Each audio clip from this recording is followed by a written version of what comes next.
Assalamualaikum Ustaz dan panel semua. Waalaikumsalam. Mohon bertanya, apakah pandangan Ustaz mengenai peranan pihak masjid dalam usaha untuk mematangkan remaja ataupun golongan belia di masa kini dari segi untuk menarik minat mereka untuk join program aktiviti online bersama masjid, juga dengan cabaran dan barrier sosial lain misalnya. Okey. Bismillahirrahmanirrahim. Okey. Terima kasih kepada yang bertanya. Tu memang cabaran tu sebenarnya tu. Tu memang cabaran sebab pertamanya media sosial ni dia tak ada batas. Contohnya macam kita tengok program kita pada hari ni, viewer berapa ramai? Berapa orang yang menengok dan apa output yang kita dapat daripada program ni. Itu memang sebenarnya cabaran, tapi kena ingat satu benda. Kalau kita tak berani nak mengharungi cabaran, kita jangan fikir. Jangan fikir. Jangan contoh macam kalau kamu tak berani nak jadi nak mengharungi cabaran sebagai seorang belia, jangan jadi belia. Lari-lari tu jadi orang tua. Senang kan. Dia punya konsep. Sebab apabila kamu berada dalam satu, Allah Subhanahu Wa Taala menciptakan satu-satu musibah atau satu-satu ujian cukup untuk waktu tu. Sebab Allah cakap la yukallifullahu nafsan illa wusaha. Allah tidak akan menguji atau menduga seseorang tu lebih daripada kemampuan dia. Maka kalau Allah uji kamu, maka kamu mampu untuk menepati ujian yang Allah bagi. Itu konsep asas. Okay. Peranan masjid dengan surau bagi saya lah, banyak kala aktiviti yang berkonsep remaja. Bagi saya sebenarnya, bagaimana kita nak menjadikan masjid ni boleh akses semua orang. Contohnya lah, orang yang gembira datang masjid, yang sedih datang masjid. Sebab kena ingat, masjid ni daripada kamu kecil sampai kamu meninggal, kamu memang kena lalu masjid.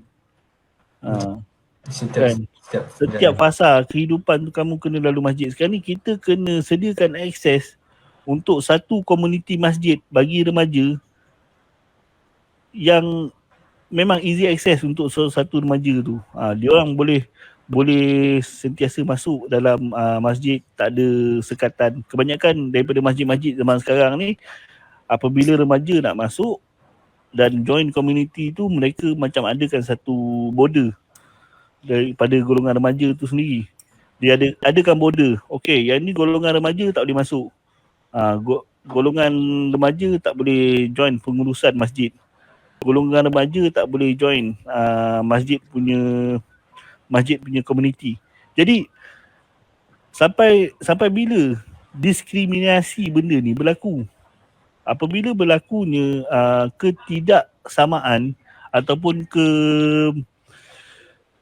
meletakkan remaja ni di golongan yang bawah, benda ni takkan capai matlamat. Remaja tu takkan rasa diri dia matang. Sebenarnya remaja ni dia tak sedar dia dah patut matang. Contohnya, akan sampai satu tahap kamu sebagai contoh macam saya sebagai seorang ustaz, saya tanam dalam diri saya akan lepaskan imam tu kepada pelajar. Kadang-kadang orang tanya saya, ustaz selalu datang lambat, kenapa ustaz datang sembahyang lambat, apa benda semua? Sebab kalau ustaz datang awal, engkau orang akan letakkan dalam kepala otak kau orang ustaz ada. Itu yang ada dalam kepala otak kau orang. Kadang-kadang biar aku dikecam oleh pengurusan kerana aku datang lambat. Orang cakap apa? Ustaz datang lambat apa semua. Sebab dekat situ korang akan berkemampuan untuk melatih. Okey, orang ni akan azad, orang ni akan imam, orang ni akan buat benda ni, orang ni akan buat benda ni. Dekat situ sebenarnya engkau orang berlatih. Bukannya apabila ada ustaz, ustaz akan buat semua keputusan. Keputusan tu bukan keputusan korang. Bukan keputusan remaja. Bukan keputusan belia. Sebab mereka ada pemikiran mereka. Jadi kebanyakan daripada pentadbir-pentadbir masjid perlulah merangka satu program ataupun menubuhkan satu unit khas. Kalau kita tengok macam dekat beberapa tempat ada unit Dewan Belia, Dewan Remaja. Kalau kita tengok mana-mana masjid lah, macam Masjid Shah Alam ada, Dewan Remaja dia, Masjid Negeri Seremban ada Dewan Remaja dia, Esko Remaja. Jadi dekat sini dia perlu melibatkan keadaan remaja ni tadi dalam komuniti diorang. Diorang kena ingat dalam komuniti diorang tu ramai remaja lagi sebenarnya daripada orang tua. Masa itulah kena buat khusus imam untuk remaja. Khusus imam untuk remaja. Yes, buat khusus Bilal untuk remaja. Ini kalau kita tengok mana-mana masjid kampung, mana-mana masjid ni, Imam Bilal bukan kita nak marah orang tua apa semua, tak. Kenapa tak diberi pada remaja? Betul. Kenapa tak bagi kepercayaan pada remaja? Contoh, remaja ada talent untuk jadi imam. Okey, salah benda biasa. Ada orang cakap dengan saya, Ustaz, kadang dia orang buat salah. Salah benda biasa. Daripada salah tu kamu belajar macam mana cara. Contoh, saya terlibat jadi imam umur saya start 16 tahun. Banyak salah saya buat, banyak salah. Daripada salah tu lah kita belajar. Faham. Jadi macam mana komuniti perlu melihat keadaan remaja tu dalam komuniti. Sekarang ni komuniti tak nampak remaja tu ada kat dalam komuniti. Okey, kenapa komuniti tu tak nampak? Sebab remaja tu tak menonjolkan diri dia dalam komuniti. Remaja ni tak ada confidence level yang sangat tinggi. Mereka betul macam saudara Ilyas cakap, mereka ber-TikTok apa semua. Mereka hanya confidence level mereka dekat TikTok. Mereka tak ada confidence level kat masjid. Betul, mereka tak ada level confidence kat masjid. Sebagai contoh, saya ada beberapa masalah dalam kehidupan orang nak azankan anak. Nak azan anak pun susah. Bila ada anak, macam mana nak menguruskan anak pun susah. Kita ambil azan lah, azan basic. Nak azan kamu kadang-kadang takut. Padahal itu memang kewajipan dia sebagai seorang bapa. Saya pernah cakap dengan kawan saya, lu tukar bin anak lu. Kalau mau nak suruh aku azan kan, suruh tukar bin. Senang. Pasal bapak tak pandai azan, biar. Ada kisah dulu saya. Ada memang ada kisah dia. Kan, kalau dah macam itu kan. Tapi kena ingat, sebenarnya remaja tu tadi dia perlu rasa yang dia ada dalam komuniti tu. Baru benda tu, baru remaja tu akan ada. Tapi sebenarnya diorang tak berjaya nak buat, diorang tak berjaya nak groom benda tu. Kalau kau fikir-fikir balik lah, mana ada satu masjid yang bagi budak-budak handle? Surau ni yang berani bagi. Aku berani bagi budak baca khutbah. Kalau budak nak lah, aku berani bagi. Tak ada masalah. Kan, pejabat agama semua aku boleh kautim. Bukan boleh kautim lah, kita boleh bincang untuk bagi tauliah sementara apa semua, tak ada masalah. Tapi tak ada budak yang berani. Belum ada budak yang willing tu ataupun berani, Ustaz saya nak baca khutbah. Tak ada. Ada tapi best dulu ada. Untuk dia nak cubakan itu. Dia nak baca khutbah. Kalau nak baca khutbah, orang cakap PKP tak sembahyang Jumaat. Aku tiap minggu sembahyang Jumaat. Cuma zaman PKP first tu lah, tak sembahyang Jumaat kan. Masa tu memang rasa bersalah lah. Orang dengar azan Jumaat, azan Zuhur kan, kau rasa bersalah. Kan nak tidur tak dapat, rasa macam apa sahaja aku nak tidur. Tapi kalau kau betul-betul fikirkan, adanya remaja dan remaja ni dirasai keadaannya dalam komuniti tu, insya-Allah remaja ni tadi akan boleh masuk dalam komuniti tu. Tapi satu benda je lah, platform memang masjid kena sediakan. Masjid dia buat biro remaja, esko belia. Memang masjid buat, tapi masjid tolong hadirkan sekali dengan dia punya ketah kerja ataupun planning ataupun apa semua. Memang kena hadirkan sekali. Sebab mereka tidak boleh berdiri tanpa sokongan. Satu esko takkan boleh berdiri tanpa sokongan. Sokongan pihak atasan. Atasan jangan bash. Contohnya macam MPP datang nak buat program, atasan bash. Pam. Benda tu jangan.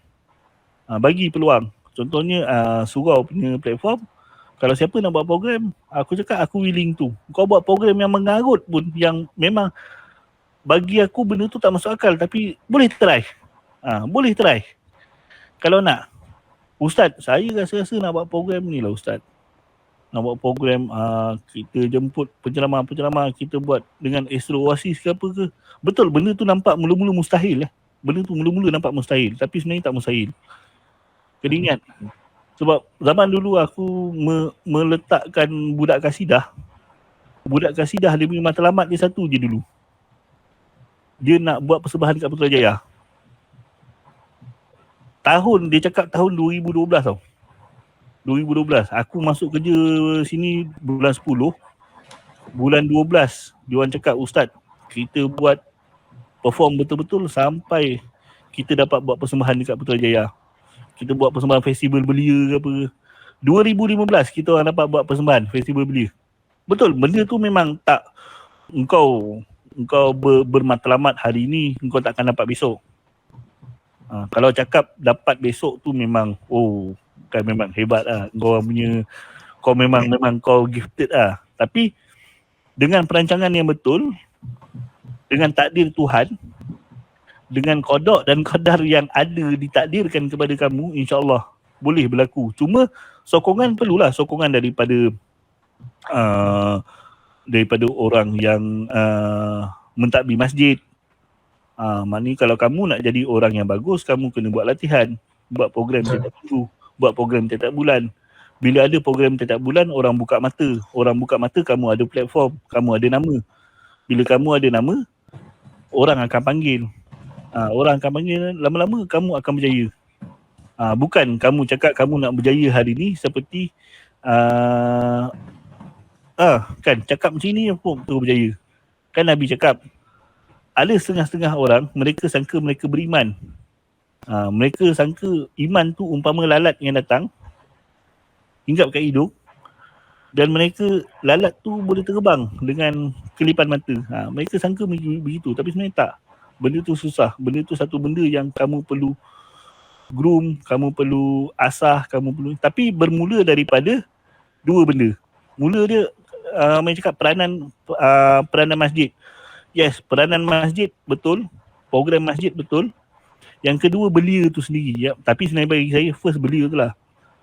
Once kalau masjid ada kertas kerja konsep yang solid untuk remaja, tapi remaja tak ada, pun tak betul, tak percaya.